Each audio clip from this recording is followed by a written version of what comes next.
recently, we have to go to the root. We have to go to the cause. Dealing with the condition itself is not enough. Dear Mr. Massa, I'm just trying to mind my own business. What's the matter? It's just another day, another black king captured. I'm about to lose my brain, stuck inside this ghetto rapture. I got a lot of smoke. If you want it, you can have it. They want a hat trick, but this is black girl magic. Ain't talking about the kind that'll make you disappear, but I'm talking about the power of the melanin within. Ain't looking for trouble, but I'ma say this one time. I put two dukes up if you try to touch mine. We still want justice for Tamir and Trayvon. You say you don't see color, but racism ain't blind. They targeting little kids whose skin look just like mine. So I'm paranoid, it's a war zone outside. And I'm a black queen, so if you ask me to step out of my car, you gon' have to snatch me. Cause I ain't going no damn well. Had to spend my whole life living unfair. Ancestors got my back and they right here. You can never understand, it's a nightmare. Living in my black shoes by the black rules. You can keep your handshake, I don't dap coon. The white man to go nuts if he cash you. But you all on his side like a damn fool. Make it make sense. We are oppressed. Queen. We are exploited. We are downtrodden. Make it make Queen. We are sense. denied not only civil rights, but even human rights. Ahmadiyyah. So the only way we're going to get some of this Ahmadiyyah. oppression and exploitation Queen. away from us or aside from us is come together Queen. against the common enemy. Who taught you to hate the texture of your Ahmadiyyah. hair? Who taught you to hate the color of your skin? Ahmadiyyah. Parents, pay attention to the books, the school system, even to your little children. Lies mixed with wisdom. His skin too bright, so he was blind to the prison. My skin just right, so I collide with division. You trying to pray to God, but we tired of religion. No savior saving, we got to save our savings. We used to pay miss, how we gon' make the slave rich? But who's to blame, and tell me why you complaining?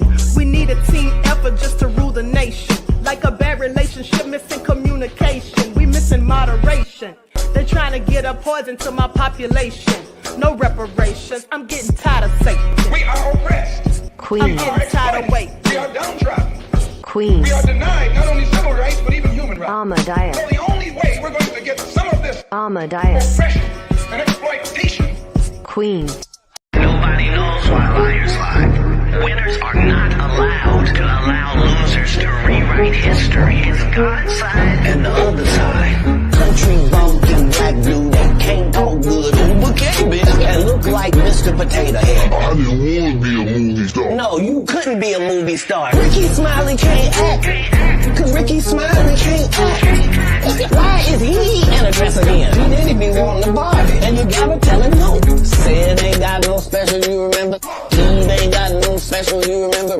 Ricky ain't got no special, you remember? Sir, I have 12 comedy specials. P. Diddy or whoever you is, TDJ, 20 of them. I won't stop burning you down until there ain't nothing left. Rubble on top of rubble, and I'll still be bombing. Look like a wall, Richie. Look like a wall. You didn't say no. Look like a wall, Richie. Look like a wall. You didn't say no. All right. Hello, everyone. Thanks for tuning in once again to the Queen Ahmadiyyah Shakur TV show. I'm your host, Queen Ahmadiyyah Shakur, and this is your daily vitamins. So as you're coming in, please feel free to go ahead and subscribe to the channel. Okay, go ahead and like and share the video. And don't forget to do your due diligence and double check to make sure you're still subscribed, especially if you have not been receiving those notifications, okay? And don't forget to follow me on Instagram at Dr._A_Shakur, TikTok at Dr. A Shakur, and Twitter at DGoddess27. All right, let's get into it. I see you on purpose. Jeff ATL, Perplex in the house, Miss AP, Pearly, Claudette, the Prince of Paraphernalia, Nessie X. All right, shout out to my moderators putting in work. Queen Amoni Huey, Priscilla, Shalvit is here. Okay, DJ Big Six, Deronda, All Hell Nah, Stephen Wood, Laverne. Okay, I see you, Dan. So let's get into it. Likes up, everyone. I see you, Jeff ATL and Mr. Elevation. Okay, so everyone, please get those likes up. Let's get this party started because there's a lot to report. All right, it's a lot to report. Now, first off, let's talk about Trump because the Republicans have turned on him. Okay, it is all nefarious. They're saying that Trump isn't fit to be the president. There's Republicans coming out and encouraging other Republicans to vote for Kapernick. It's all interesting. And then Robert Kennedy Jr. has a very compelling deal that he wants to make with Kapernick. Okay, so let's get into it because first things first, Trump was talking about Biden and how Biden was not mentally competent and all of that. Well, the question is he? Okay, because Trump gave an economic speech and he completely veered off topic. And so let's get into it. Likes up, everyone, please like and share. Thank you in advance. This election is going to be a whole clown show, like I told you guys. All right, please pay attention. It was supposed to be a big speech on the economy. At least that's how it was touted anyway. But Donald Trump pulled a Donald Trump for the third time in a week, veering off message. This time in North Carolina, a state that I should note he won by a single percentage point in 2020. Now they're putting her on the covers of Time magazine. Her running mate, he wants tampons in boys' bathrooms. What happened to her laugh? That's the laugh of a crazy person. This incompetent socialist lunatic, the worst vice president in history. Kamala, you're fired. Get out of here. Go. Get out of here.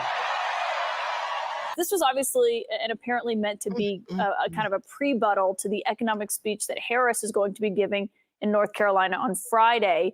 And given today, Trump claimed that she was going to copy his economic plan. How specific do you want her to be on Friday?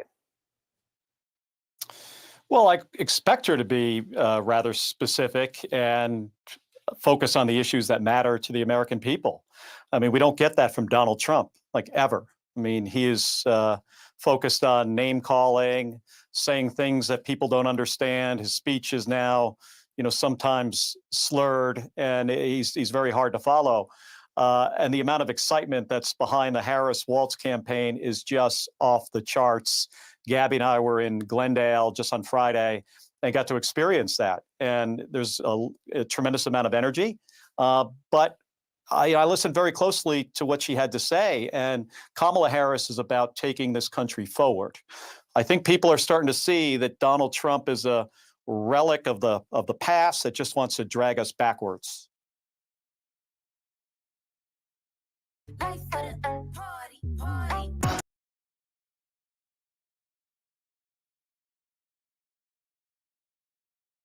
Hold on, forgot to unmute myself. I want you all to pay attention.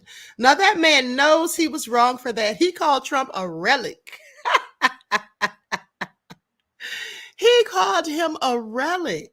Wow, really? Okay, and so at the end of the day, Trump talked about Biden, but now he's got slurred speech, and here's the thing. We're all tired, I'm sure, of him just throwing insults at Kapernick. Get up there and talk about your economic plan. Talk about your policies or something.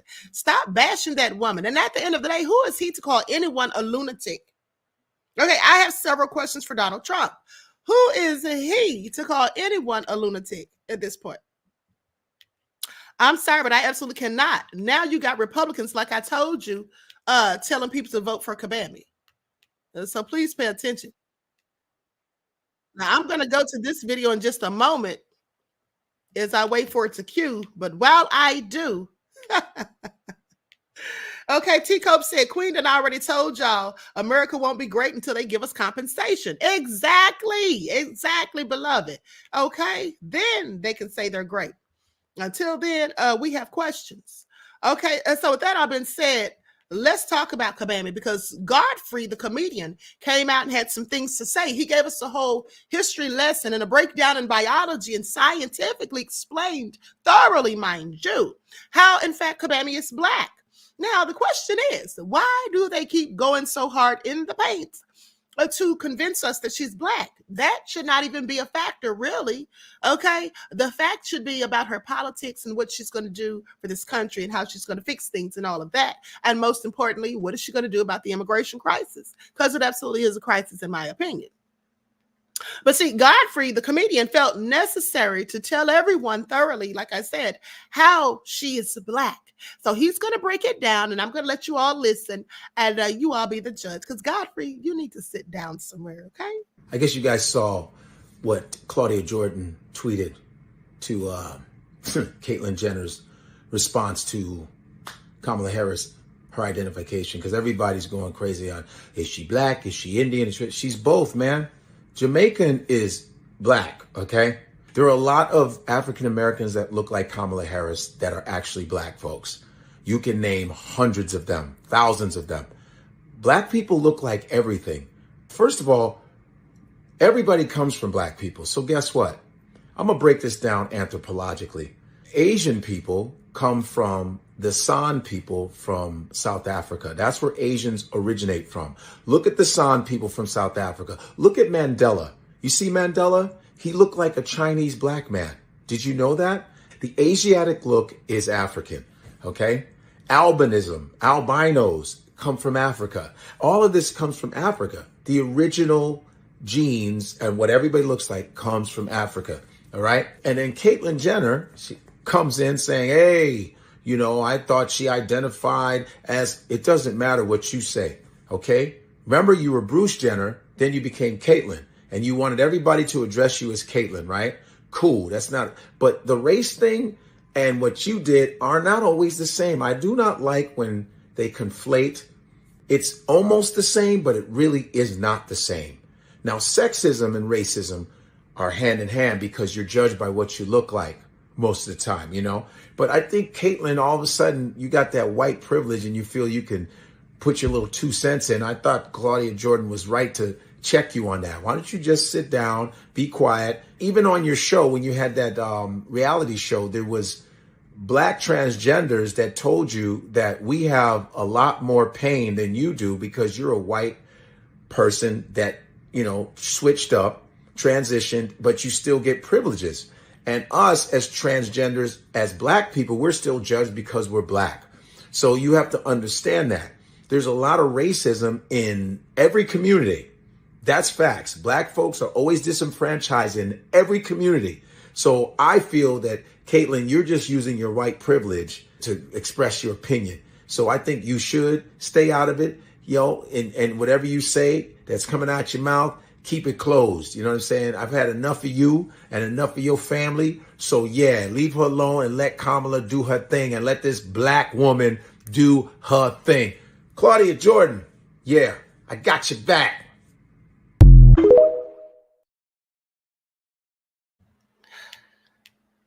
Godfrey, please sit down somewhere, okay? At the end of the day, Pretty Wing said Godfrey missed the mark on this one. Yes, of course he did. Now, he went through all of that, gave us a whole soliloquy, mind you, wrote a whole college thesis, okay? That was his dissertation for his PhD. Please pay attention. I find it all nefarious because though he went through all of that trouble to explain, Negro-splain, shall I say, the fact of the matter is she's not black, okay? Yes, we have Jamaicans who look like her. Yes, we have people who look like her. Ethiopians, this, that, and the third. That doesn't mean she's black. Godfrey. Her father said that he's Irish and Indian. Her mother is Indian. So I'm sorry, but that doesn't equate to black. And again, Jamaican is a nationality. It's also an ethnicity, but not hers. All right, with that all being said, and all Jamaicans aren't black. Okay, if we just want to go by that, there's some white people born in Jamaica and other people, Indians and all of that, born in Jamaica who live in Jamaica, and they consider themselves Jamaican, but they're not black. Sit down somewhere. Sit down somewhere. Claudette said counterfeit black. Yes, I'm just so tired of the BS. With that all being said, someone had some very tantalizing things to say about Kapernick, and let's get into it. I meant to show you all this days ago. Likes up, everyone, please like and share. Whatever the fuck you do not vote for Kamala Harris. Can y'all even give me one reason why you should even vote for her in the first place? Look, I'm not into politics. I really don't give a who wins, and I believe that we're regardless. But you can't give me a valid reason why you would vote for her. Black women, we need to talk. Every single black woman in America. And from not giving a about this election to bragging about how they're gonna vote for Kamala Harris. And let's be real, it's only because y'all think she's black. This woman is not black. Just look at her mom. Just look at her dad. You trying to tell me this ain't the same man that handed me my pineapple Fanta at 7-Eleven? Out of here. And all jokes aside, y'all do know she didn't even claim y'all for years. For the past year, she been bragging about her Indian heritage. She never once claimed that she was black until this election. Once she knew it was rap for her puppet, she knew it was her time to step in. You black women are falling for it just because of Project 25. Like, what the know about Project 25? Project this, Project that, Project Pat. Does it really? Regardless, at this point, we might as well just vote for Jesus. We might as well vote for Elon Musk. You just vote for Kanye. The only way I would vote for Trump or Kamala is if Diddy starts running. Because the fucking world you don't want to live in is the United States of Diddy. And stop wearing that cheap ass Dior Sauvage, or else. I'm sorry, sir. Tell us how you really feel. He went all in, did he not? Not one lie detected. Not that he said Project Pat.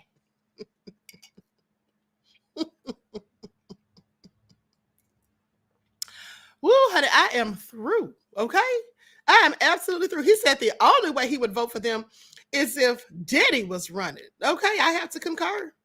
I absolutely have to agree. So with that all being said, but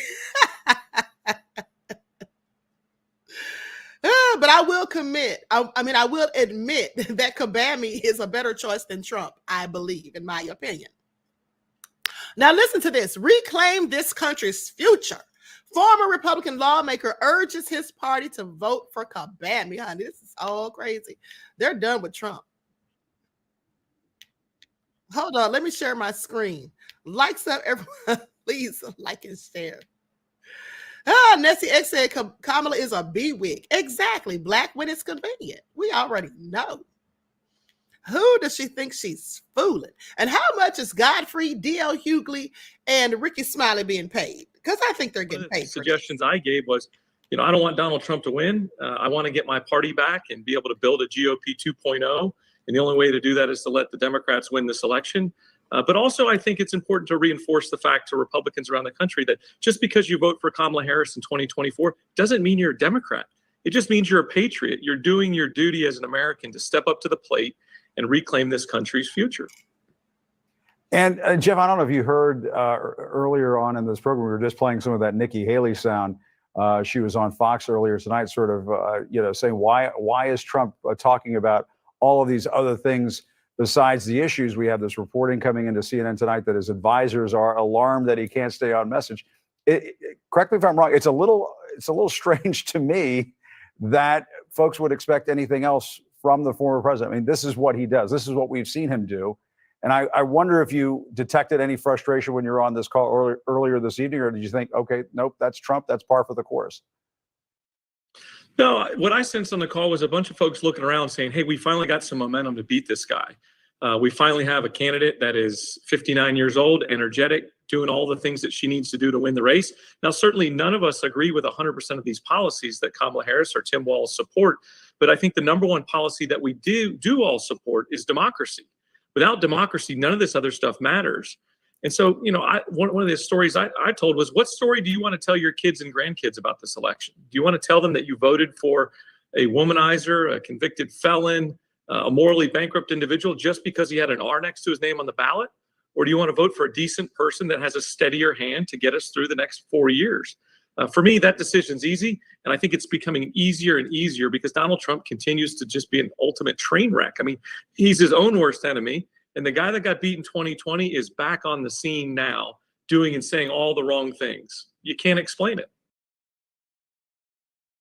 Look, I'm not doing and saying all the wrong things. He's not lying. And I told you all days ago that Trump is his own worst enemy. If he would just keep his mouth shut, or when he opens it, speak the truth and speak to his politics, okay? Instead of all these lies and the mudslinging and all the foolishness, okay? Because I'm tired of it. But anyway, I said the Republicans are turning on him, so pay attention. Republicans for Harris hold virtual rally for Democratic ticket. And so they were just going in on Trump. They said he is unfit to be president. All right. Prominent Republicans who are supporting Vice President Harris are urging fellow members of their party to back the Democratic ticket over former President Trump. Now, during a meeting billed as an online rally for Republicans for Harris, former elected officials and party leaders made a case for supporting Harris and her running mate, Minnesota Governor Tim Walz, on Tuesday night. Now, former Representative Denver Riggleman, once a member of the Conservative House Freedom Caucus, was an advisor to the House committee that investigated the January 6th insurrection. He described Trump as an invariant liar. Okay, I cannot disagree with that. Okay, I cannot disagree with that. And he also said he's a conspiracy theorist. Now, he says, when you see the data and you see the awful things I've seen, you see the command and control infrastructure of January the 6th, and there's no way as a Republican that I could vote for anybody who's anti-Constitution. Now, this is what Riggleman said. He went on to say that the Trump campaign is now responding to the call, calling Harris dangerously liberal. Okay, in a statement, Press Secretary Carolyn Leavitt, or the NPR Press Secretary Carolyn Leavitt, did not specifically reference Republicans for Harris, instead echoing standard campaign talking points, saying President Trump is building the largest, most diverse political movement in history because his winning message of putting America first again resonates with Americans of all backgrounds. It doesn't resonate with me. Okay. It doesn't resonate with me. I'm sorry. If he was putting America first, he'd be talking about America, his policies, and what he wants to do and improve and all of this, rather than throwing mud at Kapernick. Now, saying Kamala Harris is weak, failed, and dangerously liberal, and a vote for her is a vote for higher taxes, inflation, open borders, and war, she said. Now, I can't say she's lying, because that does sound like Kapernick, okay? And so on Tuesday night, several participants in the Republicans for Harris call did acknowledge that they do not always agree with Harris on policy, but they argued they believe Trump would endanger American democracy. They said when the Harris team wins and prevents the sudden death of American democracy, we can joyfully return to arguing over marginal tax rates and the role of government in healthcare and all the other issues that defined our politics for generations. This is what Greg Snyder, who leads a group called Haley Voters for Harris, this is what he said. Now, Snyder's group recently received a cease and desist letter from former South Carolina Governor Nikki Haley, who unsuccessfully ran for the Republican nomination. Noting Harris's record as a former prosecutor, Snyder said he's trying to make the case for Harris to former Haley supporters and other center-right voters that Harris and Walz will govern from the center-left. Now, speakers also sought to cast themselves, rather than Trump supporters, as the true inheritors of the GOP tradition, okay, invoking former Republican presidents, including Ronald Reagan and the Bushes. Now, Austin Weatherford, National Republican Engagement Director for the Harris campaign, noted that President George W. Bush had described Trump as weird before Walz applied the term to the Republican nominee. Y'all know Trump doesn't like being called weird. Y'all saw he posted on Truth Social, said, I'm not weird. And he kept posting that, saying it, okay? He clearly doesn't want to be called weird. Now, Rina Shah, a political strategist and former RNC delegate, framed a key voting issue for Democrats this year: abortion rights in language designed to appeal to small government conservatives. Shah referred to draconian bans and these are supported by Republicans in multiple states since the overturning of Roe v. Wade in 2022, she says. Now, what I see happening, when I see that happening, I think it's antithetical to the Republican Party that I came up with. This is what Shaw said. I don't want the government in my backyard, my bedroom, my bank account, and certainly not in the medical exam room. And so overcoming the fear of stigma and rejection from Republican loved ones also emerged as a key theme. Saying Rosario Martin, who served as U.S. Treasurer under George Bush, described voting for Trump as unacceptable, but acknowledged that voting for a Democrat may cause strained relationships for some people, saying it's not easy to vote outside your party. You may lose friends, your neighbors may disagree with you, family gatherings may turn uncomfortable, but at the end of the day, I can assure you that you will know in your heart that you did the right thing, and that it's worthwhile and for a noble cause. Now, former Illinois Representative Joe Walsh acknowledged that it takes a lot of courage for many Republicans to publicly break with their party, but argued it's very necessary, saying you have to publicly out yourself. I'm a Republican, I'm a conservative, and I'm supporting Kamala Harris, Walsh says. It takes courage, but remember, Donald Trump is unfit to be president. Now, organizers said that more than 70,000 people joined the call live, where speakers urged Republican participants to get behind Harris through volunteering and publicly supporting her campaign. Donald Trump might as well hang it up, honey. Yeah, okay, it's over. It is clearly over for him. Donald Trump needs to sit down somewhere, okay? But meanwhile, What he is doing is he's trying to delay the hush money sentencing until after the election, clearly so he can pardon himself. Please pay attention. So attorneys for Donald Trump asked the judge overseeing the former president's Manhattan criminal case to postpone his sentencing, now set for September the 18th, until after November's presidential election. No, don't postpone it. Go ahead and sentence his arse. Okay, he did the crime. Now it's time to do the time. Now, in a letter to the court dated Wednesday, but made public on Thursday, Trump's lawyers noted that the sentencing for the Republican presidential nominee's conviction on falsifying business records to cover up a hush money payment to a porn star is currently scheduled to take place after the start of early voting.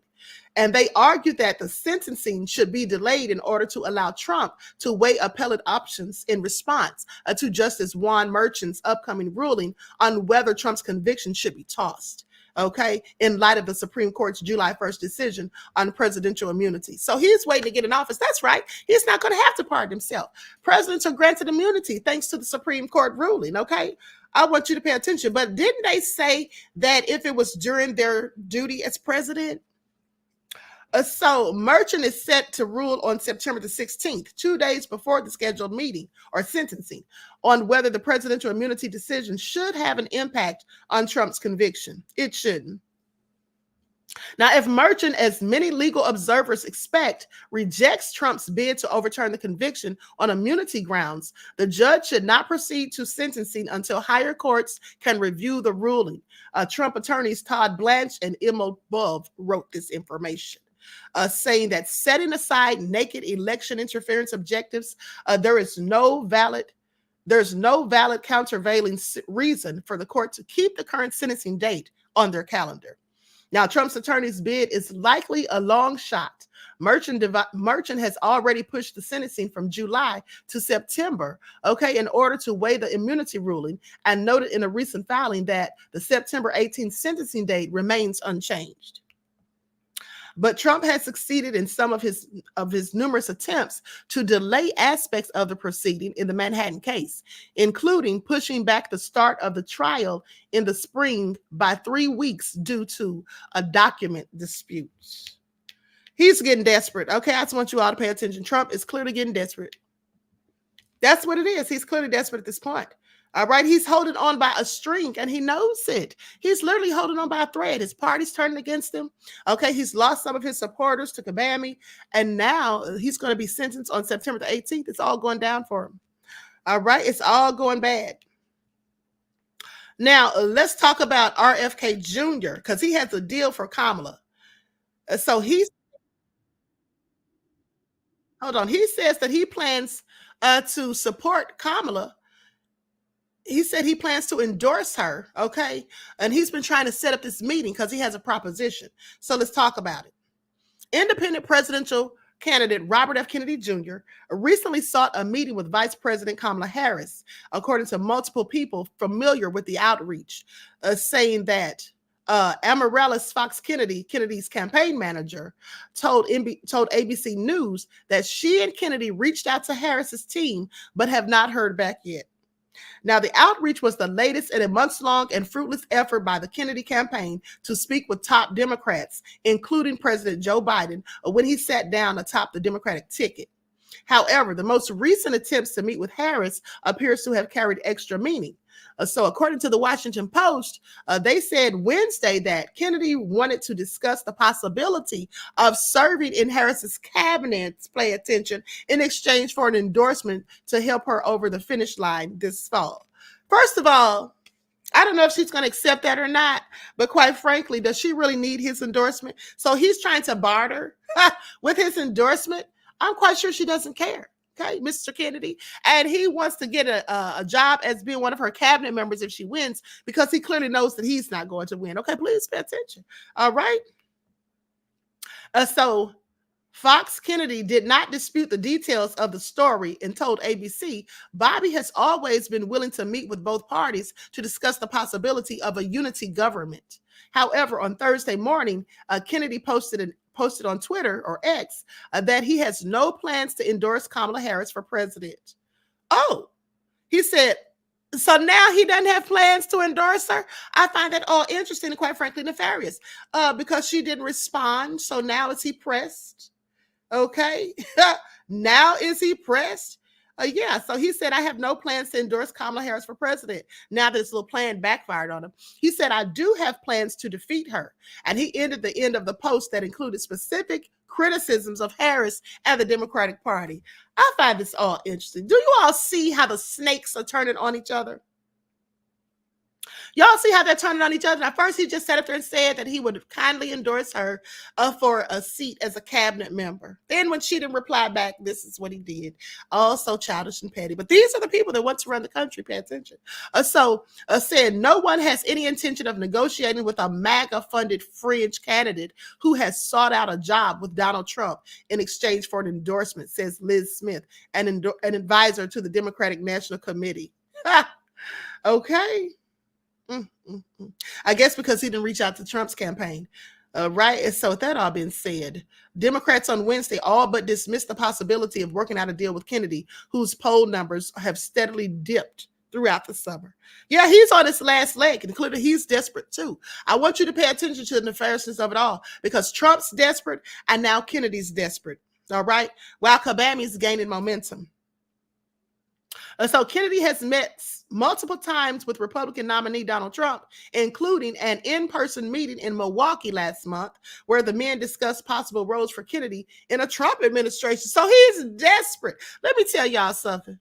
This man is clearly playing both ends against the middle.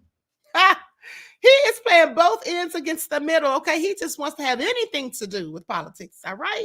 I mean, I'll work for Trump. I'll work for Kapernick, whoever takes me. Then when nobody does, he lashes out and spews insults. TC Dan said Kennedy just wants clout. That's all it is. Queen Sam said, Queen, did you see that they put up a billboard of Trump's check to Kapernick in Detroit? No, I didn't see that. But I did hear that he sent her a check. This is all crazy. At the end of the day, I hope they figure it all out. I hope they can get it all together because one thing about it is Kennedy said he's going to be in somebody's cabinet, okay? F what y'all talking about. Y'all got him twisted, honey. He said his family has been royalty amongst politics for decades, and he doesn't intend to stop now. All right? Please pay attention.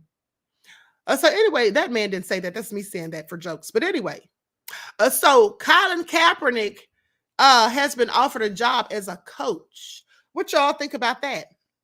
They did poor Colin so dirty, okay? All of this because he was peacefully protesting against social injustices and for Black folks and police violence against us. All right, they just completely ruined this man's career. Now, Colin Kaepernick, the good trouble civil rights activist, I want y'all to pay attention.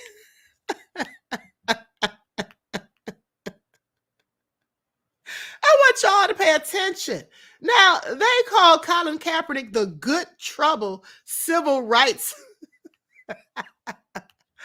I absolutely cannot. Y'all know that's John Lewis's talking point, that he got in good trouble with his raccoon self. May he rest in peace. But Colin Kaepernick, the good trouble civil rights activist, is being offered a coaching gig with his former mentor, Jim Harbaugh, at the Los Angeles Chargers. Okay, while it could be a way to keep Cap back on the field or to get him back on the field, the social justice warrior hasn't wavered from his wishes to play the game. This compromise was met with an "I'll get back with you," according to Harbaugh. Yeah, we talked a little bit about it, though not definitive. He's considering it. He was out of the country. He said he was going to get back to me. We haven't reconnected since then. That was early in the year. Well, if it was early in the year, honey, and here we are close to the end, yeah, I don't think it's going to happen. Or at least the middle. I don't think it's going to happen. Okay, how did we get here? It all started when Colin Kaepernick started sitting during the national anthem on August the 26th of 2016. It doesn't even seem like it's been that long, right? Almost the anniversary. Now, it is to protest the injustices that are happening in America, the oppression that is happening in America. This is what Kaepernick said to the press after the game. After famously speaking with the U.S. Army veteran Nate Boyer, he took a knee on September the 1st of the same year together with his 49ers teammate Eric Reed. Those images became iconic. Let's have a look back at that. This is why I love Colin Kaepernick, honey, okay?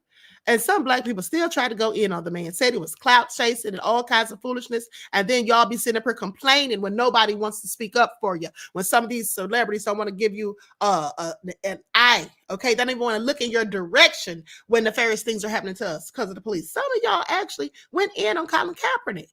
All right? The man literally lost his whole livelihood.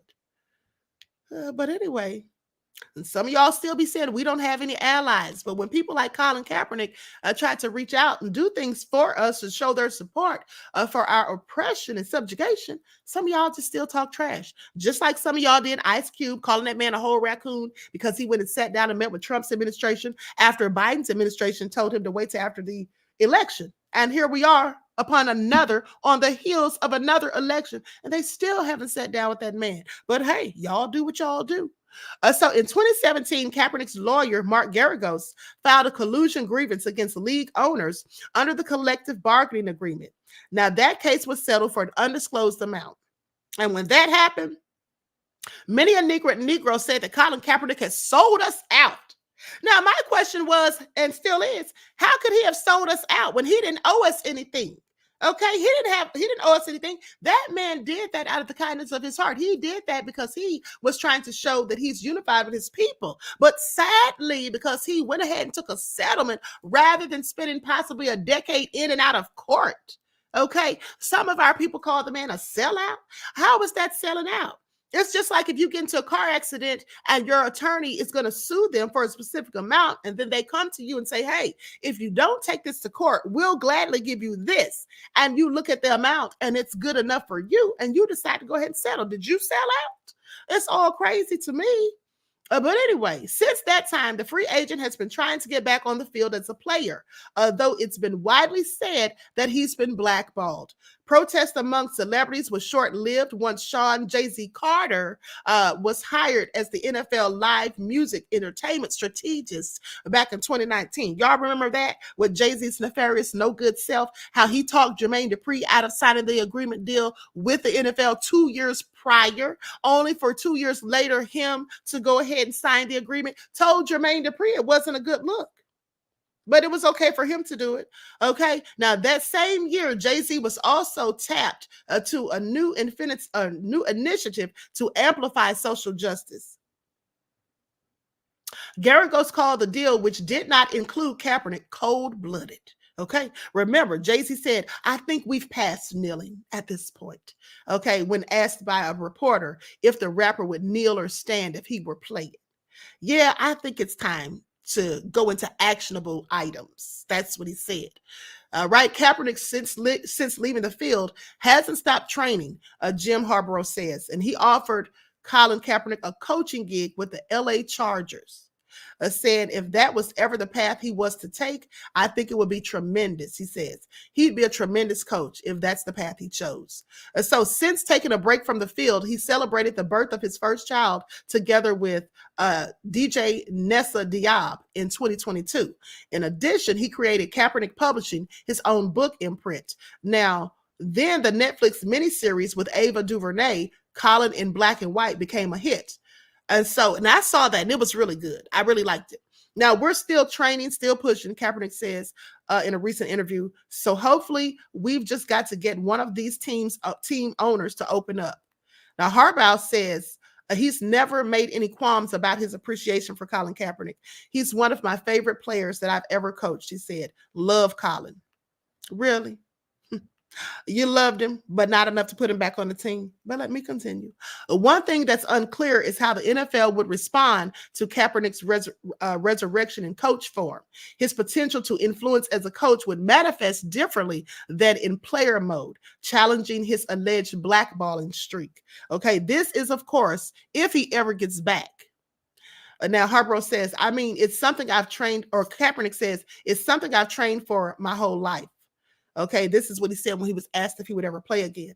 So to be able to step back on the field would be a major moment, a major accomplishment for me.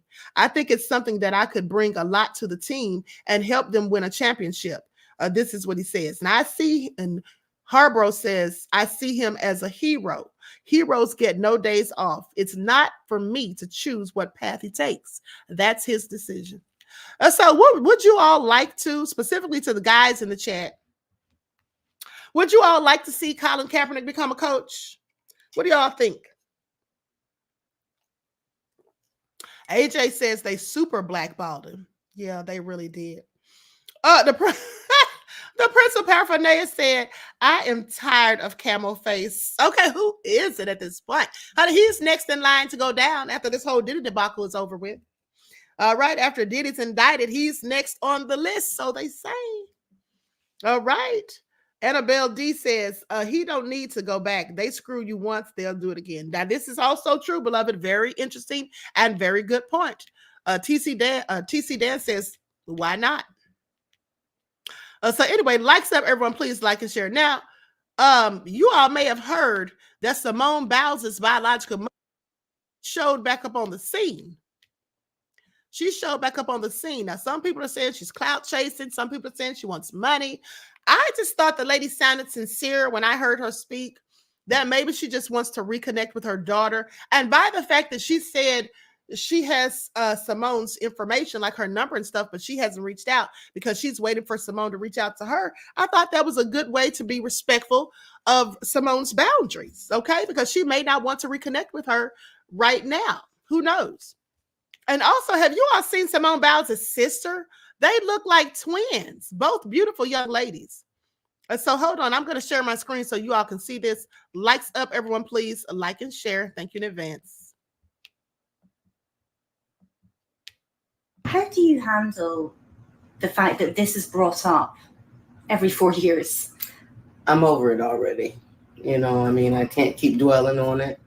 Whenever she's ready, and I'm here. You know, I want her to be able to come to me and say, you know, okay, let's have a sit down because there's some things I want to know. So I just have to have patience. I want to let her know that I love her. I'm very proud of her, you know, but I'm just still waiting, you know. I would like to sit down and talk to you and answer any questions you may have. You know, I don't know what you've been told but, you know, I want you to hear the real deal. I was an addict. I will always be an addict. But there's just a way that you have to learn how to stay away from people, places, and things and change your routine and just change your life. Live your best life. You know, if I need to know anything, I'll call my dad. Hey, Dad, what's going on with Simone? How's everybody doing? You know, he keeps me posted. So you don't have like a direct number that you can even reach out to her? I do, but I won't.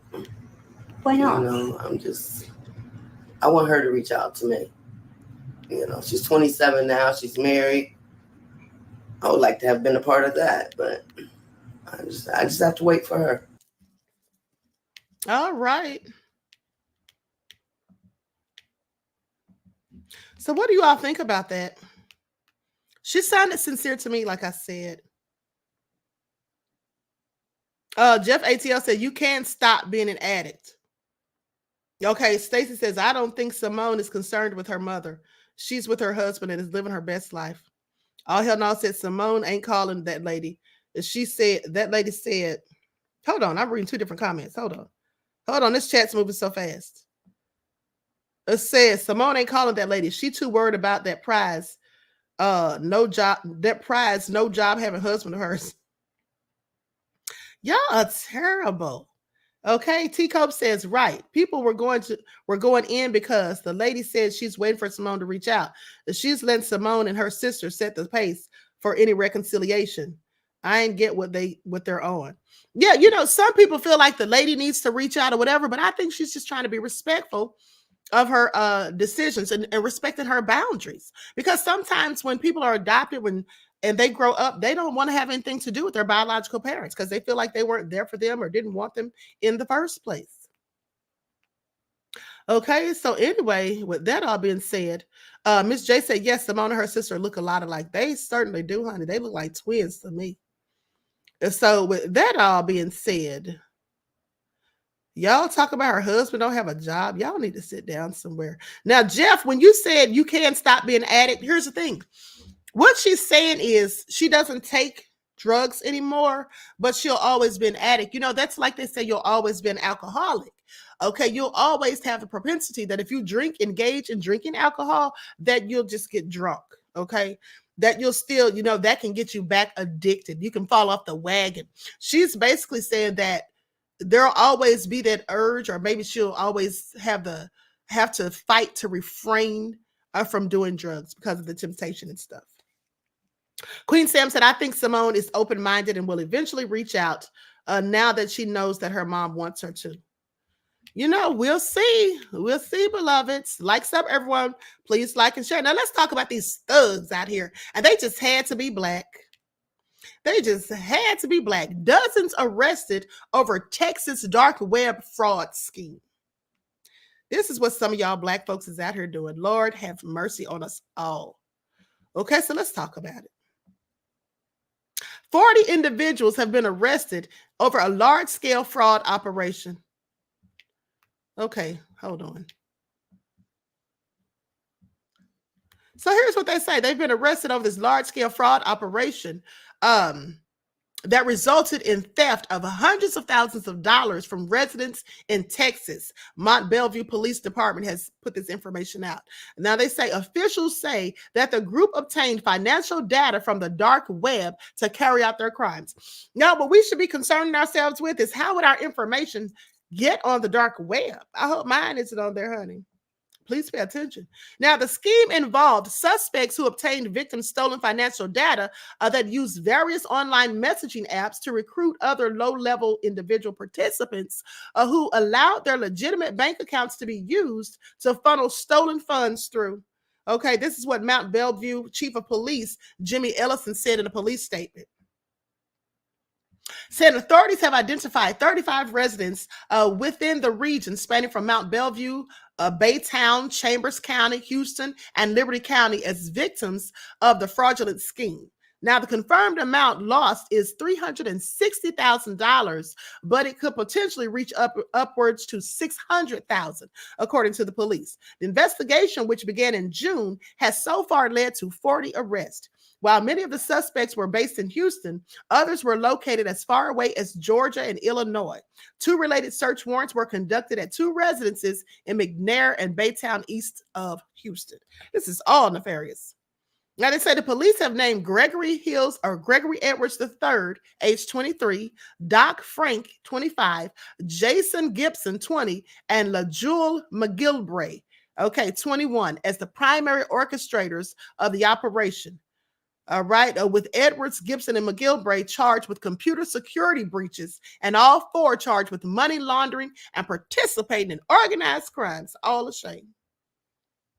So according to ABC 13, other suspects, many of them friends and family of identified suspects, were detained for allowing the stolen money to go through their bank accounts. After acquiring the financial data, they initiate. Here's how they do the scheme. Now, pay attention to this. So what they do is, after they acquire the financial data, they initiate wire transfers from the victims' accounts. So to avoid detection, they need to move the money into untraceable accounts. And that's where they started recruiting other people, according to the chief of police, saying criminals have all the time they need to figure out how to steal your information. Now, during the arrest, police also found over $10,000 in cash tied to the scheme, as well as assorted quantities of illegal drugs and controlled substances, all in possession of defendants. The victims in the case were reportedly not scammed into providing their information online or handing over their bank account details. Instead, they discovered that money had vanished from their accounts without warning. So Chief Ellison warned in the statement that crimes like these are becoming far too common and growing more complex. Ooh, this is all crazy. This is what these thugs are out here doing. Let me just pull up a video so y'all can see who they are. Likes up, everyone, please like and share. So what they do is they put money in your account and then remove the money. Is that how they're trying to clean their money? They're trying to launder it? Honey, they are going down. And I wonder how many was all together involved, because they've only caught 40 of them and said there's more. Please pay attention. A new on Live at 5, 4 people are in the Chambers County Jail tonight, accused of stealing hundreds of thousands of dollars from dozens of people in our area. Mount Bellevue police started the investigation, and they say the alleged crime involves stolen data from the dark web. ABC 13's Courtney Carpenter is live in Mount Bellevue with the latest on this one. Courtney. Yeah, Eric, police tell us they know of 35 victims of this particular scheme, and these people didn't click on anything or give out their banking passwords. They simply woke up one morning to find money missing from their accounts. And it was back in June when Mont Bellevue police realized a trend with some fraud reports, found a few other local departments were working similar cases, and then connected the dots to determine they believe a local group of people are responsible. So far, 40 total arrests have been made. Some as far away as Georgia and Illinois, but many were here in the Houston area. These 4 people, all from Baytown, are who police say are the ringleaders. Gregory Edwards III, Doc Frank, Jason Gibson, and LaJewel McGilbray. They are all charged with money laundering and engaging in organized criminal activity. Police say they got a hold of financial information off the dark web from data breaches and used it to then wire money out of people's accounts. The total amount of money police say they stole is somewhere between $360,000 to $600,000. Many of the other arrests that were made were people accused of letting these guys use their bank accounts to funnel the stolen money. Once they get the information, they start making wire transfers out of the victims' bank accounts. But in order to be successful, they have to transfer that money into a clean account. And then that's where they begin recruiting other people. Now, Chief Ellison says that most of the other people arrested were friends or family of those main 4 organizers in this, but they said they did do some advertising on social media, kind of advertising folks to make a quick buck by helping them out. Now, coming up at 6:30, we'll have some more information on what you can do to try not to end up a victim of a scheme like this. Reporting live here in Mont Bellevue, Courtney Carpenter, ABC 13.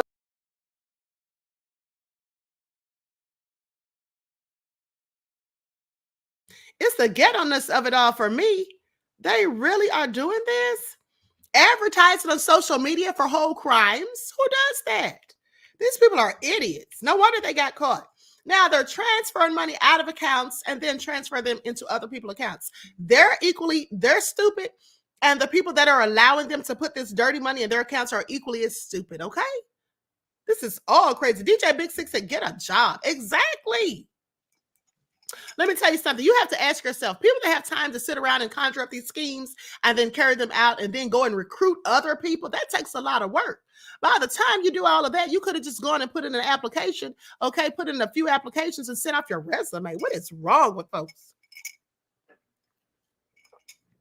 I guess some people just have a propensity to commit crimes. They just don't want to do things the right way. Some people just want to go to jail, don't they? Throwing rocks at the penitentiary. I absolutely cannot, because I graduated from Penn State, not the state pen. Please pay attention. It's all crazy, honey. This is all crazy. Likes up, everyone. Please like and share, because now we're about to talk about this thug who starved his children, and now he got stabbed in prison.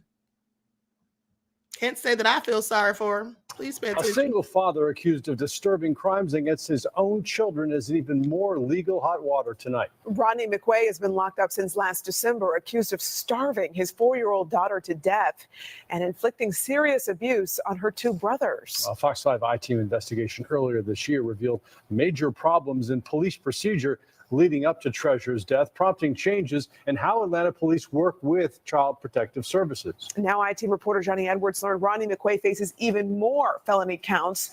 And Johnny, this was over an incident that happened behind bars. That's right, for allegedly trying to rob another inmate inside the Fulton County Jail using a shank. And this time it seems the intended victim got the upper hand. Rodney McQuay hasn't been a free man for the past 8 months, ever since Atlanta police charged him with killing his own daughter. allegedly kidnapping her and her brothers from their mother in Maryland, keeping them locked up in a squalid duplex unit, and depriving them of food and water until 4-year-old Treasure McWay couldn't stand up alone, weighing just 24 pounds. She was extremely emaciated, just pure bump. McWay, age 32, already facing 16 felony charges, including murder, kidnapping, and cruelty to children. Now the Fulton County Sheriff's Office accusing McWay of yet another crime, this time against a fellow inmate using a makeshift blade or shank. A big problem at the Fulton County Jail is the actual facility itself is crumbling. The crumbling facility materials are now being turned into dangerous weapons, pieces of metal, pieces of brick and cinder block, pieces of cement. The alleged attack happened here at the Rice Street Jail in cell number 108 back in May. We learned the details just recently through records obtained in an open records request to the Sheriff's Office, revealing yet another callous alleged act by McWay. The account from Jailhouse Incident reports McWay wanted another man's store, meaning items he purchased from the jail's commissary, which sells snacks, socks, underwear, writing paper, and stamps and envelopes, among other things. The surveillance camera shows McWay entering the cell of Duricor Humphrey, a larger man who's also in jail on murder charges. According to his warrants, McWay demanded the goods, then pulled the shank out of his waistband. What happened next? Well, in Humphrey's own words from an incident report, "We got the tussling. He dropped the shank. I picked it up and stabbed him with it."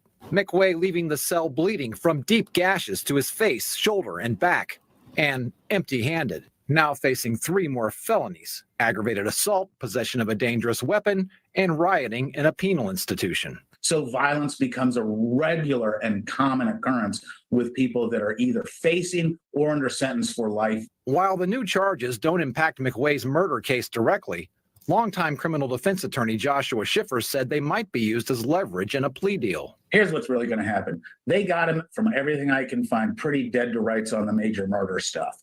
They're going to pick and choose and lean on him, and he has a public defender who has a really tough job. The Fox 5 I-Team's previous reporting on the case found little Treasure McWay's alleged tormentor wasn't the only one to blame in the case.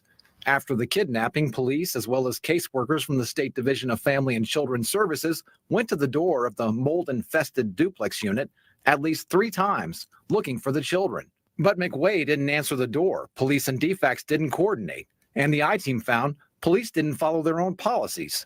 Following our investigation, Atlanta police announced an overhaul in how it handles calls for assistance from DFACS. When it comes down to the bottom line of why this child was starved to death, is because the police did not intervene when they had ample opportunities to do so. So in other words, they should have kicked the door in. If the person doesn't answer the door and the door's locked, you kick it in. Now, the inmate McWay allegedly tried to rob wasn't criminally charged over the shank incident, but the sheriff's office said he received disciplinary jail charges. Duricor Humphrey faces murder charges in the 2021 shooting death of Keon Yarber. After Treasure's death, APD announced an internal investigation into its handling of the 911 calls. We're still waiting on the results, but we did learn at least one officer has been disciplined, receiving, quote, oral admonishment. Russ, Courtney? Well, so Johnny, do we know what McRae was trying to take from Humphreys, that commissary item that he was trying to take to? Could it possibly have been food, for example? Oh, well, no, we don't know for sure. The records that we obtained don't spell that out. It could have been food, snacks. It could also have been socks. It could have been stamps. It could have been a deck of cards. We asked the sheriff's office that question directly, and they said they don't know. Yeah, the details of the case said what happened with McWay's daughter is just so disturbing.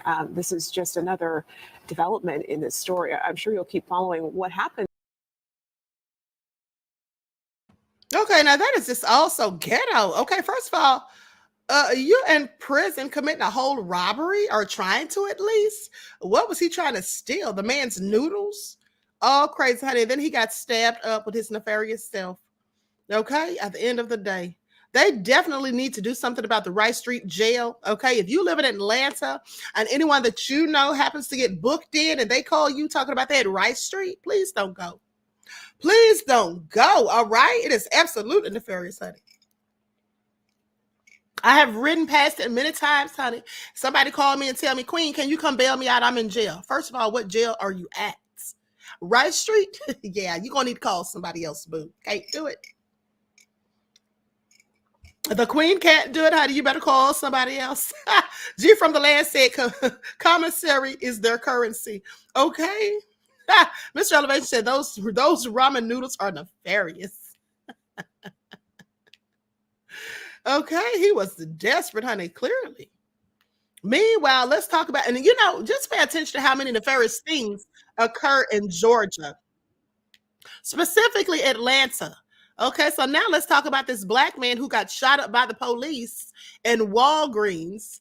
They say he had multiple warrants and all of that. So likes up, everyone, please like and share. Here we go.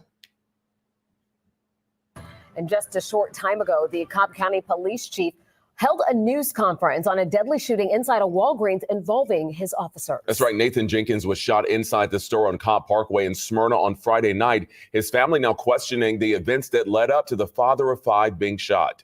11 Live's Cody Alcorn was at that news conference. He just walked outside. Now, Cody, why did the chief call this news conference?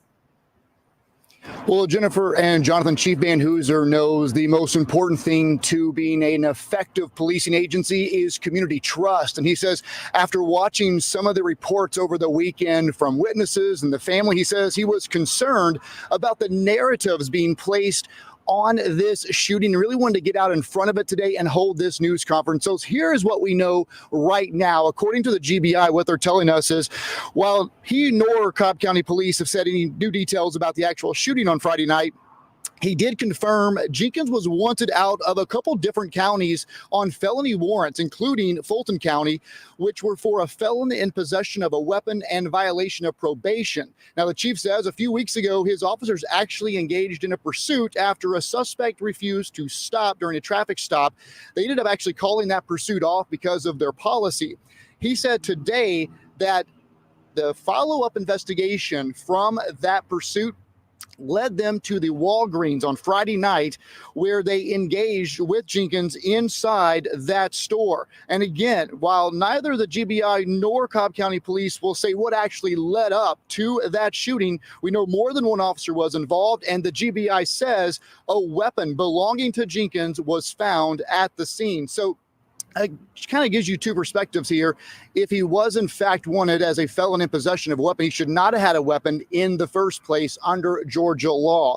Now, Chief Van Hooser is asking the public to kind of, as he mentioned, pump the brakes on creating more narratives and wait for all of the evidence to come out, including surveillance of this shooting. We did reach out to Walgreens to request that video, but was denied.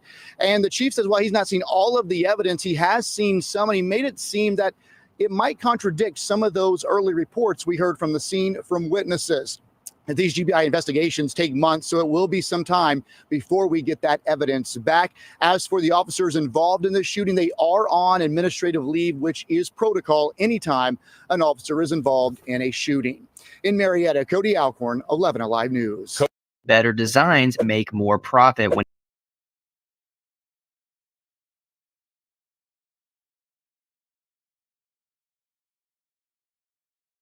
I'm sorry, I'm still muted. Okay, so with that all being said, I find it all interesting. All right, they shot that man up in Walgreens, and his family came to town to talk about it. Likes up, everyone, please. Like and share.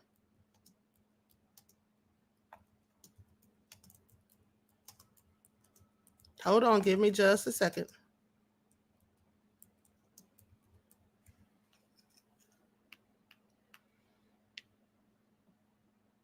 The family says they think it's unjustified. Hold on, let me go to it. Here we go. Family said they don't think it was necessary at all.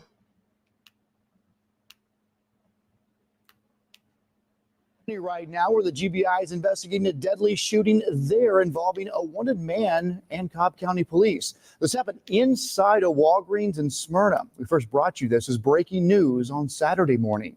Here's what we know at this hour. The man killed was identified as Nathan Jenkins.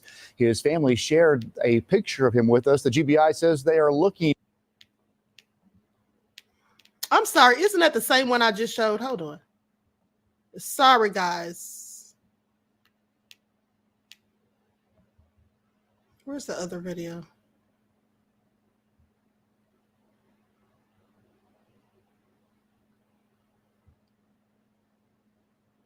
Okay, beloveds, I'm sorry, but I don't see it. I don't see it. I don't know what I did with it. Oh, I'm sorry. Didn't realize that was still on the screen.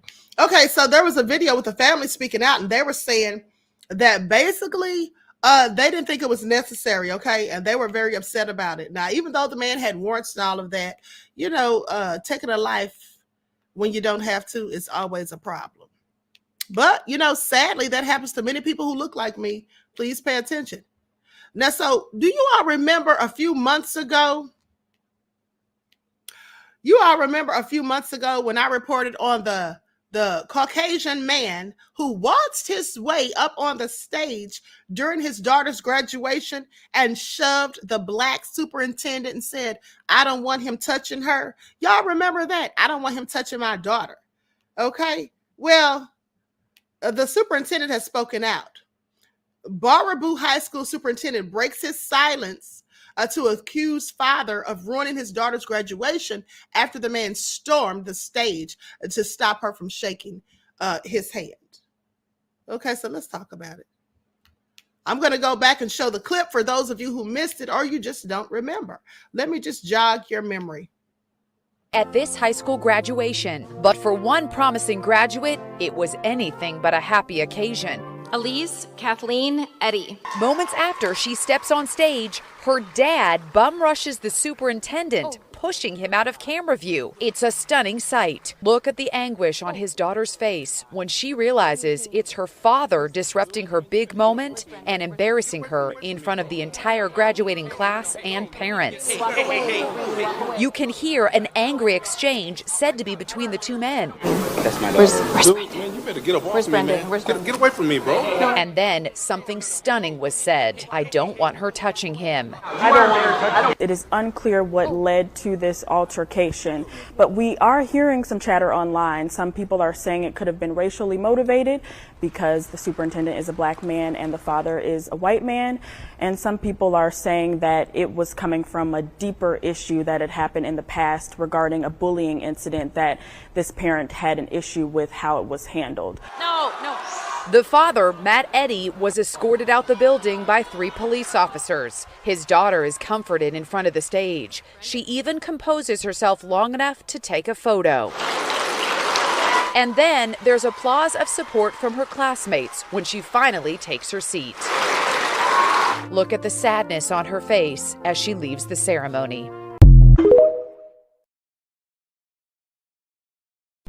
I don't want him to be able to shake her because he doesn't deserve it from her and all the humans in this district.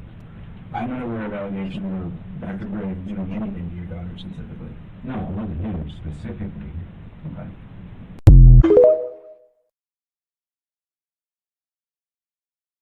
Now I want you all to pay attention because he tried to imply that he just didn't want him touching his daughter's hand because of all the stuff, all the ish that she's gone with in the district.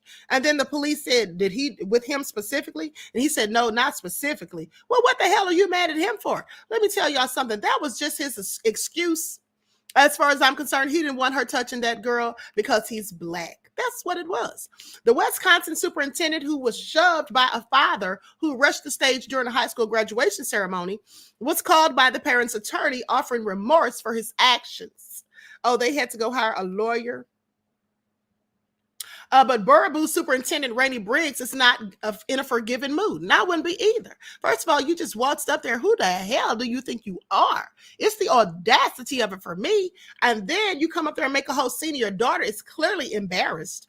Now, in an exclusive interview, Briggs said that he isn't ready to forgive the actions that shattered a joyous occasion for the entire graduating class and their families. The father's probably a narcissist because other than that, what kind of person would get up there and cause a whole spectacle on the daughter's happiest day? Okay. He says an apology just doesn't make things go away, Briggs said during an interview. Briggs has yet to speak with the father, Matt Eddy, since the May 31st confrontation when the irate dad pushed Briggs aside to stop him from shaking hands with his daughter as she was about to receive her diploma. All nefarious. Now, Edie, 49 years old, was escorted out of the building following the confrontation and arrested for disorderly conduct. I'm sorry, what? Disorderly conduct. He should have been arrested for battery. Okay, simple battery at least, because he put his hands on that man. Okay, even though that's still a misdemeanor, but nonetheless, that's what he should have been arrested for, not disorderly conduct. Now, Briggs has since obtained a restraining order preventing Edie from having any further contact with him. Okay, so Edie's lawyer called Briggs, apparently trying to smooth things over. Don't call now. Don't get your attorney to call me. He says, I haven't heard directly from Mr. Edie, but I did have a phone call yesterday with his attorney. The outreach was really to indicate that Matthew, understands his mishap in terms of what he did. Okay, what he caused, and he's remorseful. He's not remorseful, honey. He's only remorseful because you took it to the law, okay, because he got a charge, right, which isn't much of a charge as far as I'm concerned, and the fact that he's embarrassed. He says, I took that as some form of apology, but that's not something I think at this time amounts to a solid apology from my perspective. And even so, even a direct, explicit apology wouldn't make things right. You know, I want you to pay attention how the people who are so racist, because that man's clearly racist. I'm sorry. That's why he went up there. He didn't want that black man touching that girl's hand. The fact that he brought up some old incident that happened during a bullying episode at the school or whatever, and how the daughter was disciplined and he claims the other student wasn't, that doesn't have a darn thing to do with the superintendent. That was between the principal, the staff directly at the school. Okay. It doesn't have anything to do with the superintendent. Now, so that's why, you know, he just threw that out there just to make an excuse and play the victim, as often is done when racist devils get caught doing their racist BS.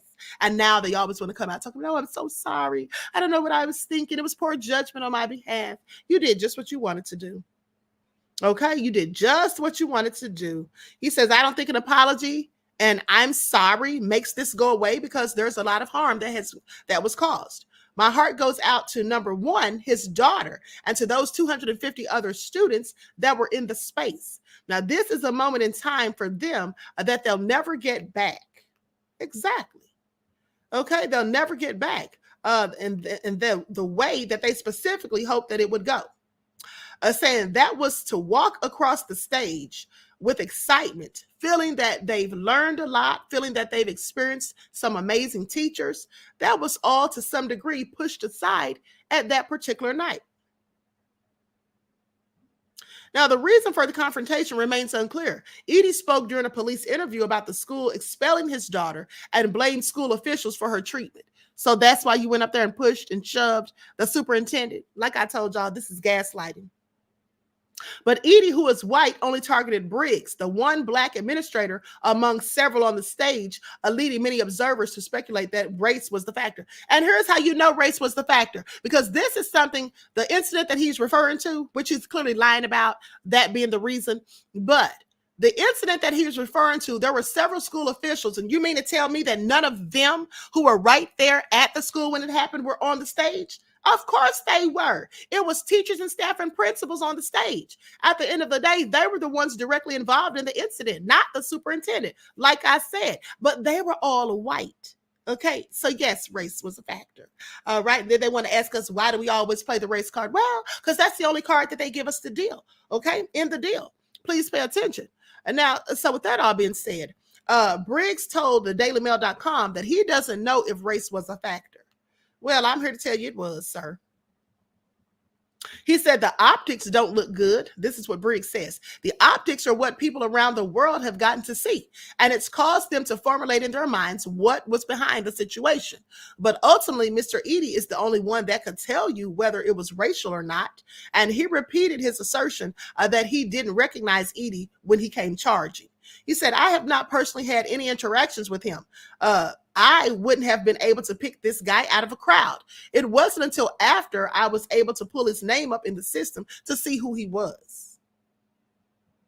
Now, Briggs said that this was the most serious of several threats that he's received since becoming superintendent in a predominantly white school district, clearly race involved. Okay, of the nearly 3,000 students, he estimated that only about 3 to 4% are black.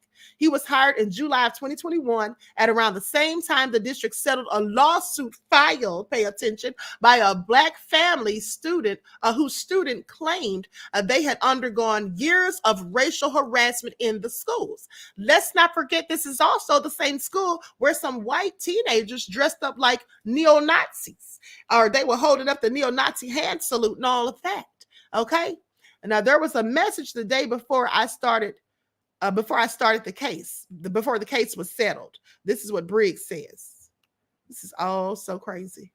That's why you should homeschool your kids, like I told you all. Now, in 2018, the district made news when a virtually all-white group of 60 Baraboo Jr. prom kids were photographed giving what appeared to be the Nazi white power hand salute. Now, 60 of their students did this. A whole mob of them, just thugs. Pay attention. Now, students and photographers disputed this, saying they were merely waving goodbye to their parents. All of them waving goodbye to their parents with their arms straight in the air, like the Hitler salute. Do they think we're stupid? Well, of course they do. So anyway, during his tenure, Briggs said that he's been subjected to nearly a half dozen specific threats, mostly from parents and some racially motivated, others not. Shortly after starting, he said that a resident confronted him in a local park, yelling at him for the district's mask policy during Stupid 19. There's been phone calls, there's been Facebook messages to my personal account where there's been threats like, we're coming for you, things of that nature. I've always sent on the police department in Baraboo. It's predominantly a white school district, he says. Do I think it's consistent of students of color feeling like they don't belong here? I think there are some pockets of that, possibly. Now, that's part of my job, is making sure that's not the case, making sure there's professional development of staff, making sure there's a sense of belonging for every kid in the district and staff in the district, regardless of their race. Now, at a school board meeting on Monday night, members of the board stood up to read aloud their statement condemning Edie's actions, okay, and defending the superintendent. 2 Baraboo police officers attended to keep the peace should there be any flare-ups. Briggs did not attend, but said that he has no intention of stepping down from his leadership role. And why should he? Just because they're mad? And so while Briggs has never said that he'd never met Edie suggested otherwise in his interview with the police. Video of Edie's interview obtained by thedailymail.com showed Edie claimed that he felt Briggs slighted his daughter during a prior meeting and that he was unworthy of shaking her hand. Again, with the lies. He says, I didn't want him to be able to shake her effing hand because he did not deserve it. After all the shite she went through in the district, the way he reacted when my daughter was almost charged, was a bunch of bullshit. He shook his head and rolled his effing eyes. He said that's what the man did. Now I want you to pay attention. First of all, like I said, the superintendent didn't have anything to do with this. This was something that the staff at the school participated in. And then he says that all the man did was stood there and shook his head and rolled his effing eyes. So that's why you're so mad. But he didn't say anything to the staffers on the stage who were involved in the incident or who were there to witness it, okay? Saying it's unclear what incident Edie's daughter was involved in, but he alluded to some trouble with other students that led to her expulsion. She was expelled for doing the same thing that was done to her. There was a meeting with him. That's what Edie said. Now, he was rolling his eyes when I brought up the fact that the same thing had been done to her in the past. Okay, he said it ticked me off because we're in the middle of a court case. The father claimed that it was Briggs who initiated the physical contact. He said, I didn't touch him until he touched me. Now, mind you, he's trying to act like the superintendent touched him first when he walked up on the stage. Said, I didn't touch him until he touched me. First of all, sir, you were on the stage. You got up out of your seat and walked up there boldly, blatantly. How now can you act as though you're the victim, as if you only touched him because he touched you first? First of all, that's a whole lie. We saw the footage. He walked right up there and grabbed that man and started shoving that man aside. You see how the devils do lie? However, surveillance footage shows that when Edie jumped on stage, he grabbed Briggs's arm and walked him towards the curtain, okay? Just like I said with his lying self. You know a lie don't care who tell it. Please pay attention.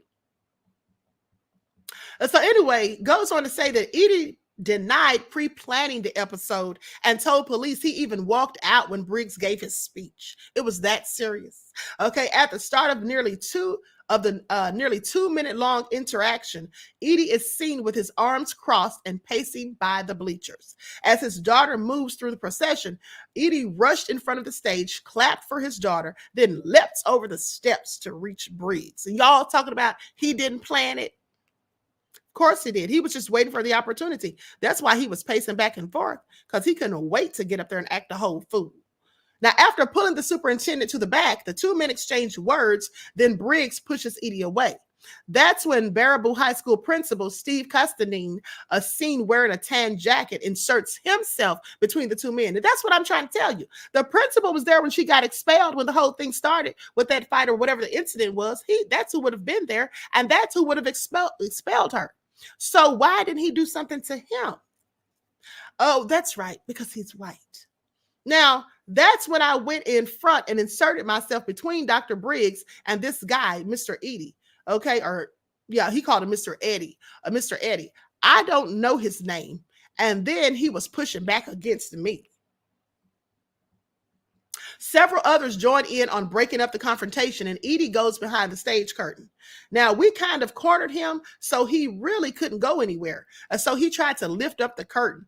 There were gymnastics mats underneath, so he scurried out. What is he, a rat? Talking about he scurried out. Now, he said, I was very mad. It's a special ceremony for a special night. Dr. Briggs did not deserve that. The student did not deserve that. We have a lot of people in the gym. I was very frustrated. That guy was very aggressive. It was disgusting behavior, he says. Now, Briggs has filed a restraining order against Edie and Dane County Circuit Court Commissioner J. Alberto Quiroga and Dane County Circuit Court Commissioner J. Alberto Quiroga has since temporarily ordered Edie to have no contact with Briggs until a hearing. And by the way, they had that hearing June the 14th. Now, in his restraining order, Briggs stated that Edie said he's not going to touch my effing daughter. The superintendent told police that he did not know who the man was at the time. He said he knew of one instance where Edie's daughter had been disciplined by the school, not by him, but that he had nothing to do with it, insisting that he has no idea why Edie reached the way he did. Because like I said, it's all based on race. He was just being the racist that he is. It had nothing to do with that incident. That's just the quickest and most convenient thing, the most convenient lie that he could come up with to try to explain it away, so people wouldn't be calling him a whole racist, because that's what he is. Okay, now Briggs and the school board have been under fire for a group of outraged residents. Okay, by a group of outraged residents. They're currently trying to recall school board president Kevin Vodock, who was at the graduation. Vodock has been accused of favoritism and providing inadequate pay and support for teachers. Briggs has been criticized for his salary and those of other administrators, while contracts awarded to his consulting firms have also come under scrutiny. Critics also pointed to a high turnover of staff during his tenure and student behavior problems. So they're going to blame the superintendent because their kids are bad as hell and don't do what they're told. Okay, please make this make sense. Now, once again, no accountability. Now, the school district said in a statement that our primary focus remains on celebrating the achievements of our graduates.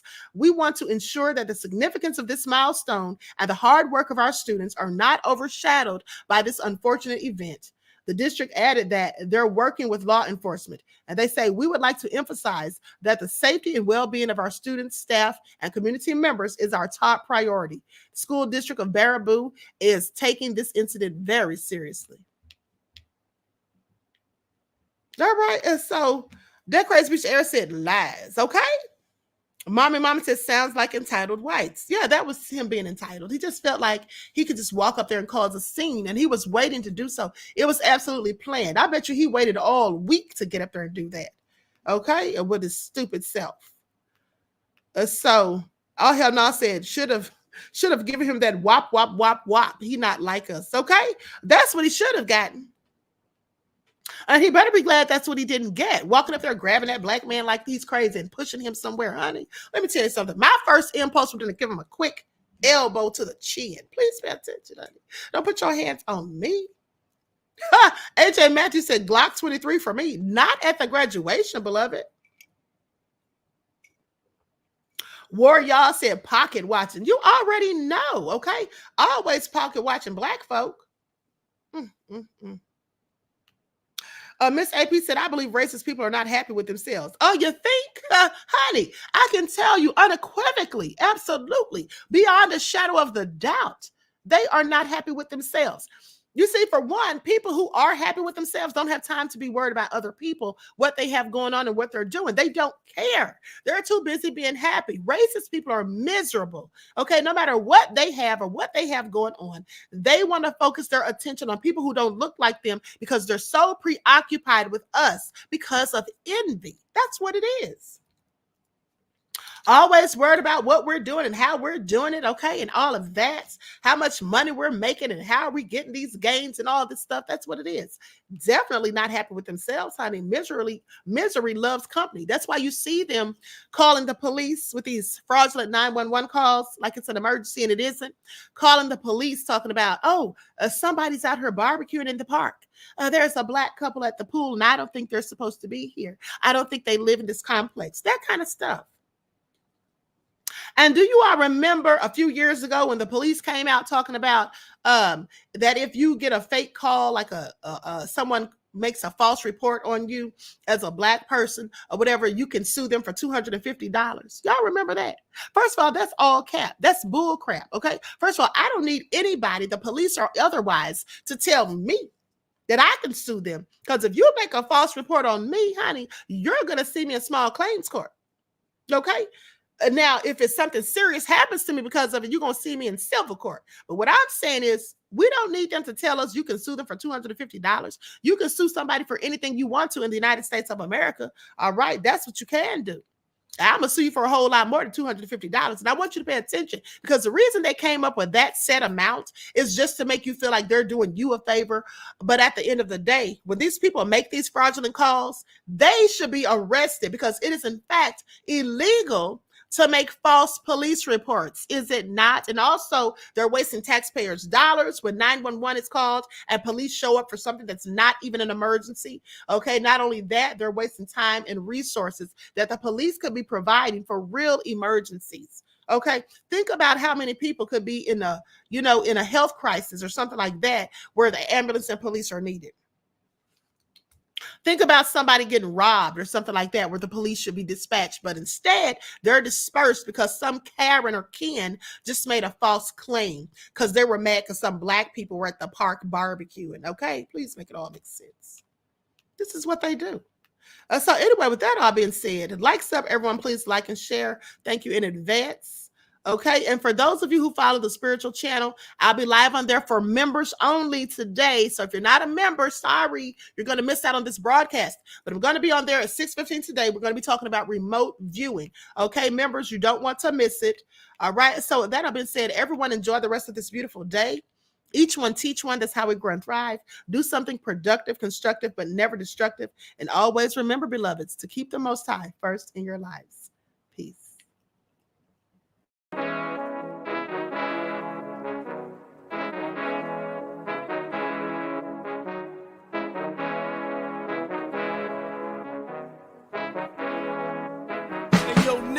With that gold all in my skin, God all in my blood, kings all in my circle. You touch one of mine and you're done. They show no love for the queen.